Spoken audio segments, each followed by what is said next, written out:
হয়নি। রেডি, সব রেডি। আমি এটা দইটা দিচ্ছি, একটা দই দিয়েছি, হয়ে গেছে, আর বেশি দেবো না। গুড আফটারনুন বন্ধুরা, শুভ দুপুর। দেখো আর দুপুরবেলা কিন্তু সব রান্নাবান্না কমপ্লিট আমার। তা তোমাদের সামনে নিয়ে এলাম কী কী রান্না করি সেটা দেখাবো বলে। তা শুরুতেই দেখাই, দেখো এখানে কিন্তু আমি গ্যাসেই ভাত করেছি, মাটির হাঁড়িতে। আর মাটির হাঁড়িতে বেশ ভালোই লাগে করতে, তা আমি আজকে করে নিয়েছি। আর এর মধ্যে কিন্তু সিম ভাতে দিয়েছি, একদম গরম, উঠাইনি এখনও পর্যন্ত। তা সিম ভাতে মানে সেদ্ধটা খেতে বেশ গরম গরম ভালো লাগে, তা দিয়ে দিয়েছি। আর এখানে দেখো আমি কিন্তু মানে স্যালাডটাকে কিন্তু বিট, গাজর আর অ্যাপেল দিয়ে কিন্তু আমি দই দিয়ে কিন্তু রেখেছি, পরে ম্যারিনেট করব, তা সবে দিয়ে রেখে দিয়েছি। আর এইটা আমাদের খাওয়ার রুটিনে থাকেই।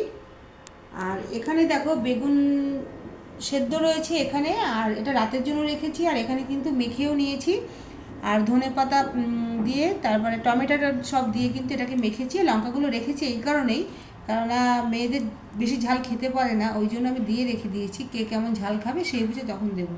আর এখানে দেখো বাঁধাকপি হয়েছে, আলু দিয়ে, বাঁধাকপি দিয়ে, ধনেপাতা দিয়ে সব করে নিয়েছি। আর এখানে ডাল হয়েছে, সিম দিয়ে, লাউ দিয়ে ডাল করেছি। আজকে অনেক কিছু হয়ে গেছে একটু একটু করে। আর এখানে দেখো ফুলকপি, সিম দিয়ে কিন্তু, আলু দিয়ে কিন্তু একটা ভাজা ভাজা করেছি। আর এখানে আছে মেথি শাক, বেগুন দিয়ে করে নিয়েছি। এখানে আছে ফুলকপির তরকারিটা ছিল, এটা করা নাই, আমার ফ্রিজে রাখা ছিল, সেটাই বের করে নিয়েছি। আর এখানে আছে আলু, বিট, গাজরের ভাজা, যেহেতু রাতে রুটি খায়, আর যার জন্য আমি দুপুরবেলাটা সব করে রাখি, রেডি করে রাখি, একটু গরম করব, ব্যাস হয়ে যাবে। আর রুটিটা রাতে করব। তাই এগুলোই কিন্তু আজকে দুপুরের মেনুতে ছিল, আর তোমাদের দেখিয়ে দিলাম যে কী রান্না করেছি। আর এখন সবাই খেতেও বসবে।